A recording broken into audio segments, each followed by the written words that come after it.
The multiverse saga reaches a critical point as Doctor Strange in the Multiverse of Madness has finally arrived home on DVD, Blu-ray, 4K, and also 4K Steelbook. Hey everyone, Joe here from The Collection Compass, and welcome to another Marvel Studios Steelbook / DVD unboxing. Today we have, of course, the pinnacle Marvel Studios Doctor Strange in the Multiverse of Madness. Try saying that 5 times fast. I'm not going to do it because I'm not that crazy. But here it is, finally, the 28th movie in the MCU has finally arrived home. It's been a few months since I've seen this movie. Movie aside, I was actually really surprised on... It feels like so long ago that this movie came out. Then again, it was only 3 months ago this movie hit theaters. But now it's finally home to be binged for many, many times. Or does it? To be honest with you, slight spoilers for the end. I only saw this movie once. I was anticipating to see this movie at least a second time in theaters, but it did not turn out to be. But regardless of that, it still does not take away that this is still a really great movie. And as for the home media, we're going to talk about that for a bit. But here it is. Let's get down to it right away. So here we go. Now, first we have the DVD of Doctor Strange 2 itself. Cover-wise, I really like this poster. I really do. I just like the isolation of the main characters of the movie, as well as I do like this poster for Doctor Strange being the forefront and center, which one of the criticisms for this movie was the fact that this felt more like a Scarlet Witch movie than a Doctor Strange 2.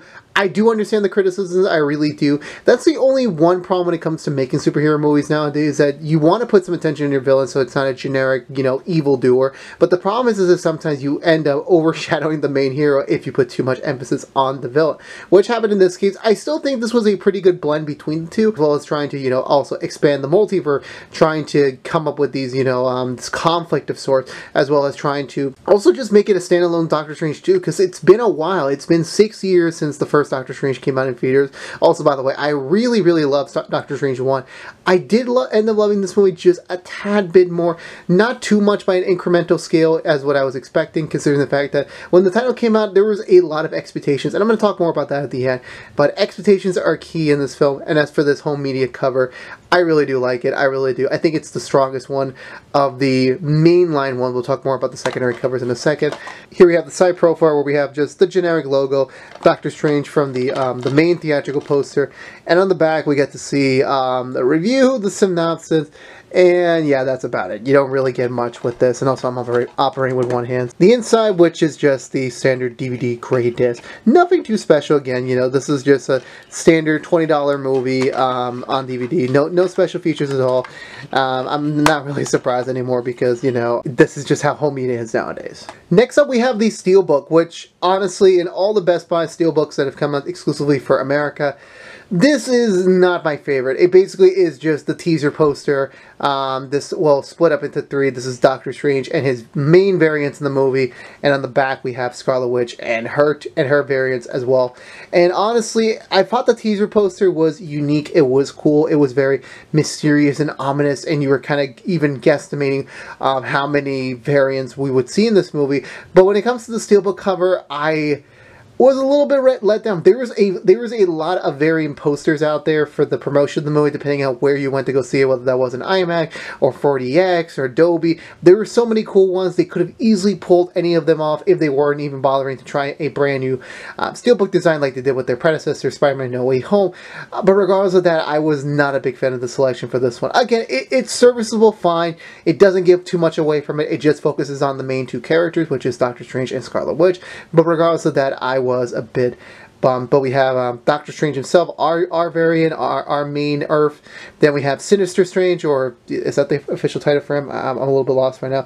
I'm assuming this is not Supreme Strange. I'm assuming that's Defender Strange, but the beard is kind of off. Side profile again. This time it's the colored logo. The DVD one, I forgot to mention, is the more grayer one, a different variant, a different font. And then we have Scarlet Witch. Left is, I'm presuming, our Earth, and then this one is the minor spoilers, the other Scarlet Witch possession, but I'll talk more about that at the end.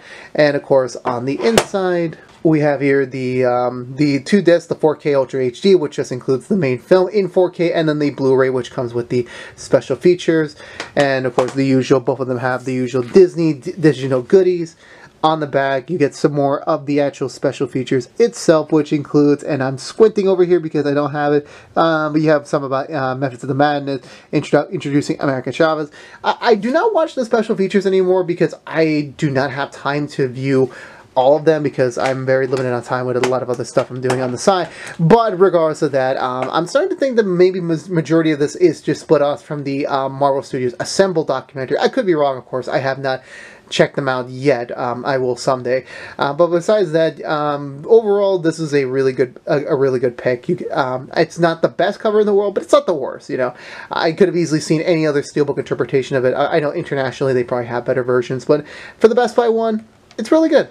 It's not that bad. Here's the specs, but it's just George here. Because the multiverse is now wide open, so who knows who's coming through.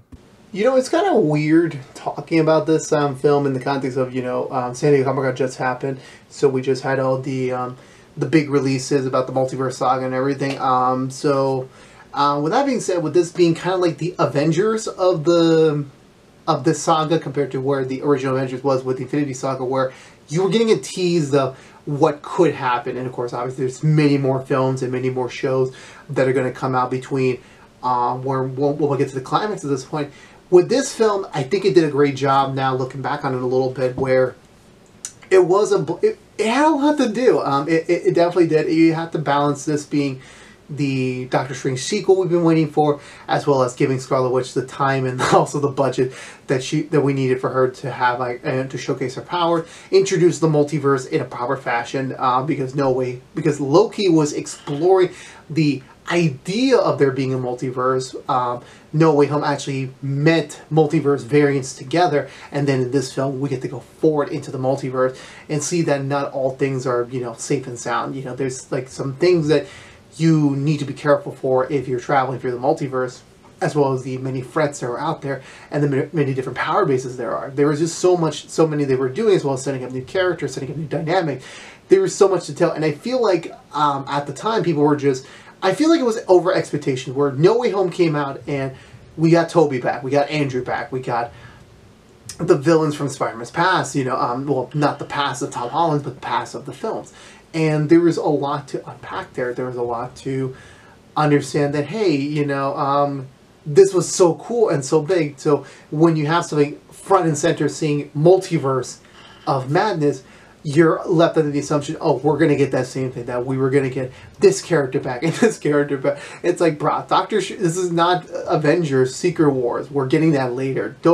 That's the film you can speculate, and you can obviously anticipate Marvel is going to go all out. With this film, you had enough of a tease where, like, it was mostly what we're familiar with and a little bit of a tease of what we could get down the road. I feel like that film was serviceable at the time, but again, it was just a manageable of over expectation where, and again, some people were rightfully withholding them and saying like, well, no, this is still Doctor Strange 2. This is not Avengers Secret War. This is not meant to be the next Avengers moment. You know, there were moments where I wish it was, you know, when you had the aspects of, like, you know, having Sam Raimi back, you would assuming, oh, this character would come back, or as well as, you know, you have these variants that could show up. You know, we want to see this character again, or we want to see this one, or the big one, which was Tom Cruise's Iron Man. Trust me, I basically told one of my good friends that he's going to be in this movie, and he wasn't until I realized, okay, well, he wouldn't do this movie because it just doesn't make sense with his mindset nowadays.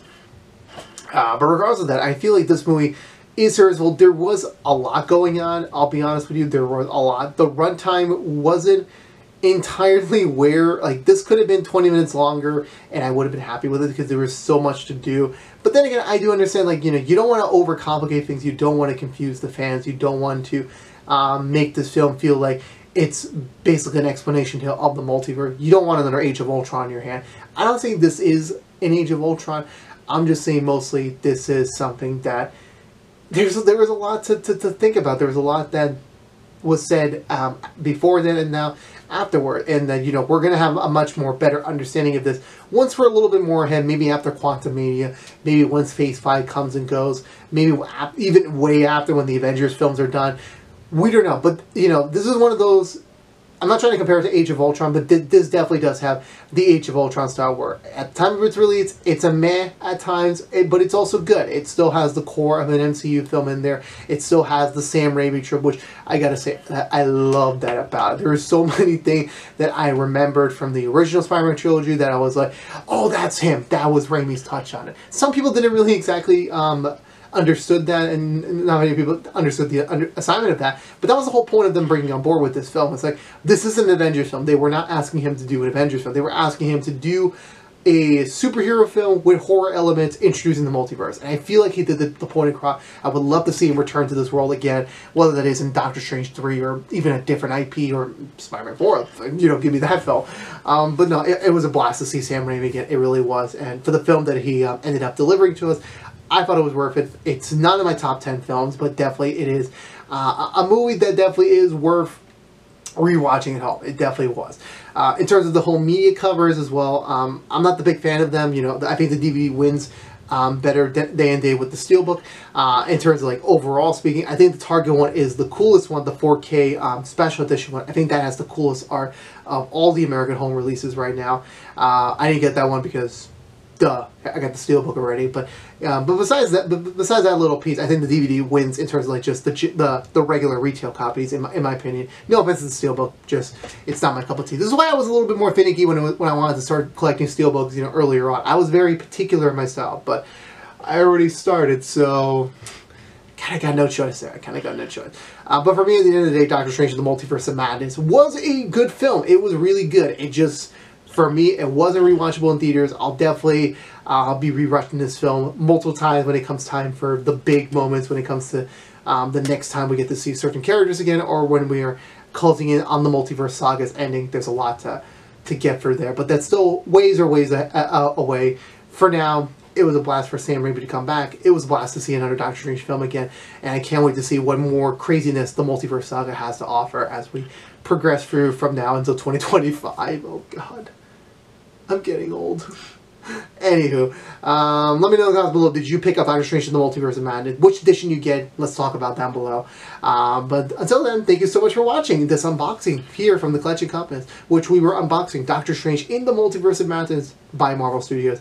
If you want to see more cool unboxings like this one, please subscribe to us on youtube.com/action. Please subscribe to us on YouTube from the Collection Compass. Go check us out there. We have many more unboxing, many more cool Steelbook videos, many cool Funko Pop videos. We just got a lot of things under the sun and much more cool things to come. But thank you so much for watching. Again, please like, favorite, share if you want to for this unboxing. Please also ring that bell for when our next video is live. But until we see each other again, thank you so much for watching again. Please stay safe out there, be good to each other, and as always, peace out.